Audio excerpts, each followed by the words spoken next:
Timnas U23 akan melakoni laga perdana Piala AFF U23 melawan Brunei di GBK. Tentu saja ini akan menjadi debut bagi Coach Gerald van den Berg sebagai pelatih kepala Garuda Muda. Meskipun di atas kertas tim Garuda sangat diunggulkan, akan tetapi seperti laga pertama pada umumnya, semuanya nggak akan 100% berjalan mudah. Nah, 23 nama udah dipilih Coach Gerald, dan pastinya ia juga udah menentukan skema terbaik, entah itu dari sisi formasi ataupun pemilihan pemain.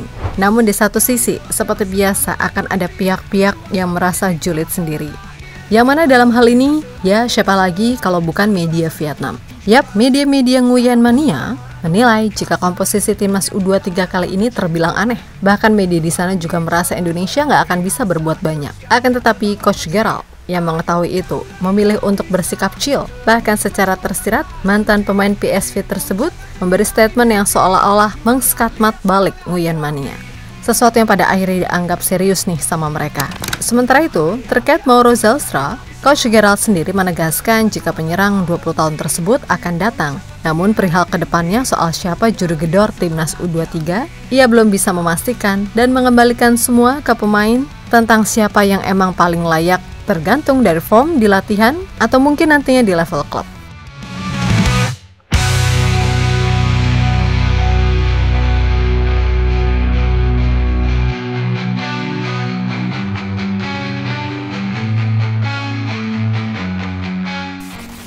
Perjalanan timnas U23 di era baru akan segera dimulai. Ya, Piala AFF U23 dirasa emang menjadi ajang yang pas bagi Gerald van den Berg untuk membentuk kerangka tim guna bersaing di level Asia. Meskipun di ajang ini, tim Garuda nggak akan diperkuat oleh para pemain abroad, mengingat Jens Schraven statusnya udah pemain Bali United. Akan tetapi, kita tetap harus optimis jika Gerald van den Berg, Simon Tamata, dan Zulkifli Syukur bisa meramu tim ini dengan bagus. Ya, bila kita menengok dalam beberapa tahun ke belakang, timnas U23 generasi sebelumnya memang telah menetapkan standar tinggi yang mau tak mau harus bisa dicapai oleh generasi sekarang. Medali emas SEA Games dan peringkat 4 Piala Asia adalah capaian yang luar biasa. Namun perlu diingat, di AFF ini nanti kita tuh belum turun dengan kekuatan 100% loh. Hal itu lantaran pemain-pemain abroad seperti Walber Jardim, Dion Marks, Tim Geppens, dan nantinya Mauro Zelstra belum join. Maka dari itu, kembali lagi, ini adalah kesempatan emas bagi pemain yang sekarang masuk skuad untuk membuktikan diri, kan gitu. Sayap melebar merangkul angkasa, menyatu dalam kekuatan cinta. Langit cerah meraih asa, terus Garuda terbang berhenti. Ayo Garuda kita bisa terus berjuang tanpa henti. Di puncak tinggi raih mimpi, dunia lihat semangat kami. Ayo Garuda kita bisa terus berjuang tanpa henti. Sementara itu, melihat daftar pemain fix yang dipanggil Gerald van den Berg, media-media di Vietnam kembali menjulit sesuai dengan kebiasaan mereka. Yap, salah satu media besar di sana, Soha.vn, menyebut jika skuad timnas U23 kali ini sangat aneh. Bahkan media tersebut yakin jika skuad tim Garuda U23 nggak akan bisa mengalahkan Vietnam seandainya bertemu di babak gugur. Indonesia panggil skuad aneh, Vietnam U23 lebih berpeluang juara dan cetak rekor baru, tegas media tersebut. Nah, di satu sisi, Coach Gerald sendiri sepertinya nggak terlalu gubris dengan ledekan atau julitan tadi. Baginya, skuad yang ada sekarang adalah yang terbaik saat ini. Dan ia pun dengan yakin menyebut jika Indonesia sangat bisa untuk menjadi juara. Itulah mengapa mantan pemain timnas Belanda tersebut membalas segala julitan tadi dengan statement penuh optimisme yang seolah menyekak balik mereka.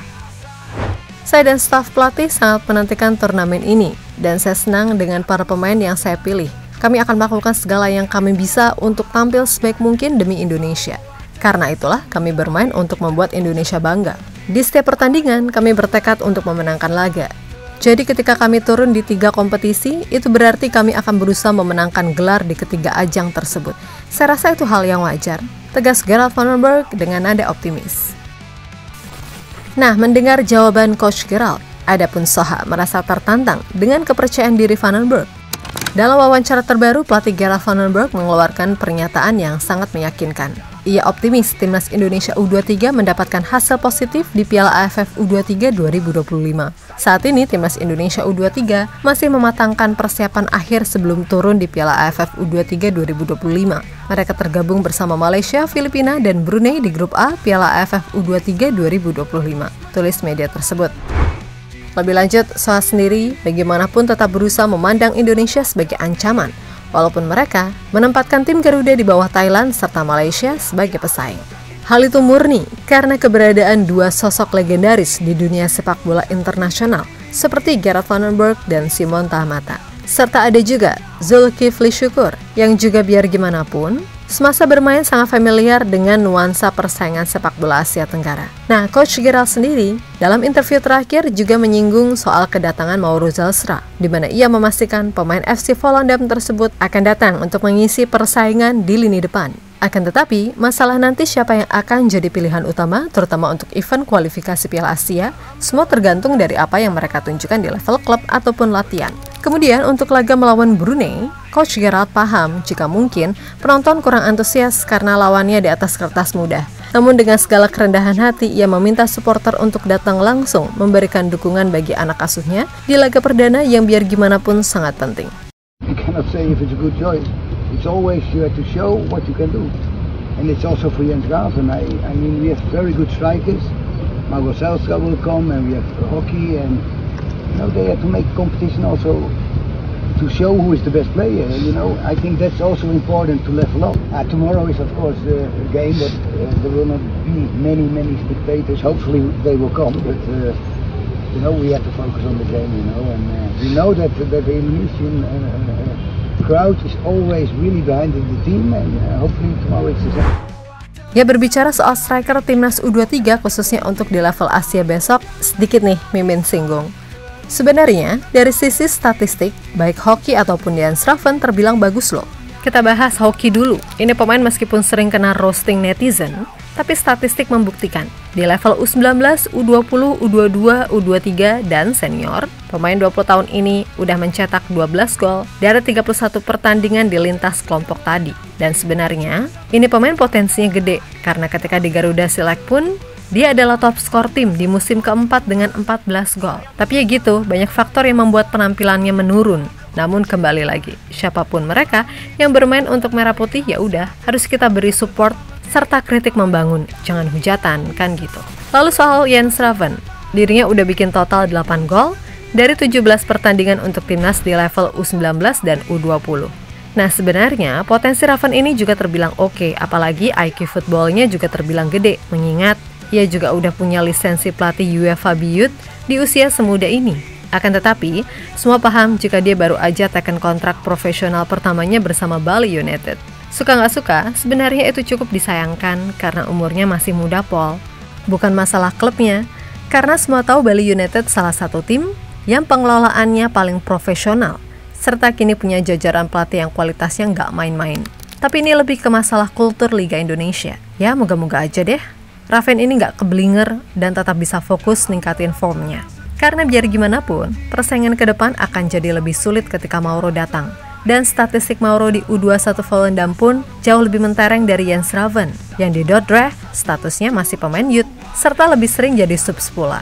Padahal keduanya cuma beda setahun umurnya, di mana Mauro 20, Graven 19. Yap, di Volendam U21 musim lalu, Mauro sanggup mencetak 17 gol dan 7 assist dari 21 pertandingan.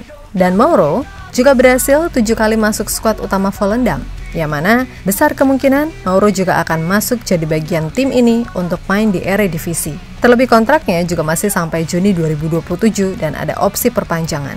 Intinya, semoga baik hoki ataupun Graven bisa lebih kerja keras lagi ningkatin formnya. Khususnya buat Graven, jangan sampai kamu udah main di Liga Indonesia, di sini juga jarang dapat menit main. Karena biar gimana pun, potensimu cukup besar dan usiamu masih sangat muda, kan gitu. Sayapmu lebar merangkul angkasa, menyatu dalam kekuatan cinta. Langit cerah meraih asa, terus Garuda terbang berhenti. Ayo Garuda kita bisa terus berjuang tanpa henti. Di puncak tertinggi raih mimpi, dunia lihat semangat kami. Ayo Garuda kita bisa terus berjuang.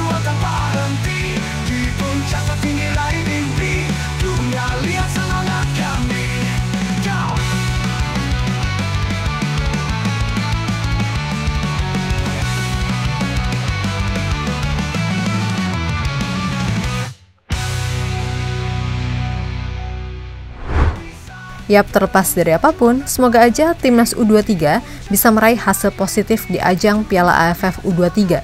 Karena gimana pun nanti, tujuan utamanya adalah untuk berlaga di Asia, serta masih ada juga target mempertahankan emas SEA Games. Nah, untuk line up Piala AFF sendiri, Coach Gerrard sebelumnya mengindikasikan akan tetap memainkan pakem 3-4-3, tapi lebih bertipe ofensif, dengan Cahya Supriyadi sebagai kiper utama, mengingat dari dua kiper lainnya, dia adalah pemain yang menit mainnya paling reguler, walaupun hanya di Liga 2. Untuk 3 back, jelas Kakang Rudianto, Ferrari, dan Kadek Arel adalah komposisi yang terbilang terbaik. Kemudian untuk wingback kanan, Ahmad Maulana udah membuktikan jika ia layak bermain. Sedangkan wingback kiri, Donitri, adalah nama yang mimin rasa semua setuju ada di situ ketimbang di center back. Arkan Fikri sebagai playmaker yang bertugas di belakang striker. Nah, kalau posisi ini dia bagus terlebih untuk ukuran U23. Ya emang sih, kadang dalam satu momen dia bisa bikin sebel. Tapi ya biar gimana pun, mudah-mudahan potensi terbaiknya bisa keluar di tangan Coach Gerrard. Sedangkan di pos DMF, sekarang Indonesia cuma punya Robby Darwis setelah Rivaldo Pakpahan cedera. Ya sebenarnya masih ada nama-nama gelandang lain kayak Tony Firmansyah ataupun Raihan Hanan, hingga Ahmad Maulana juga main di tengah. Tapi ya sejatinya mereka bukan DMF murni, melainkan lebih ke box to box. Namun ya mudah-mudahan aja bisalah tertutupi dengan sistem yang dimainkan. Nah, untuk 3 di depan, untuk sementara favoritnya adalah Rahmat Arjuna dan Victor Detan, mengapit Jan Schraven sebagai ujung tombak. Intinya, mau apapun formasinya, mau siapapun yang main, pokoknya mereka harus bisa mengeksekusi segala arahan pelatih dengan baik. Ya percuma pelatihnya kelas dunia, tapi pemainnya gak mudeng blas sama apa yang diinginkan pelatih, kan gitu. Untuk itu, buat semua elemen timnas, tetap semangat dan sukses selalu. Oke, kita Garuda.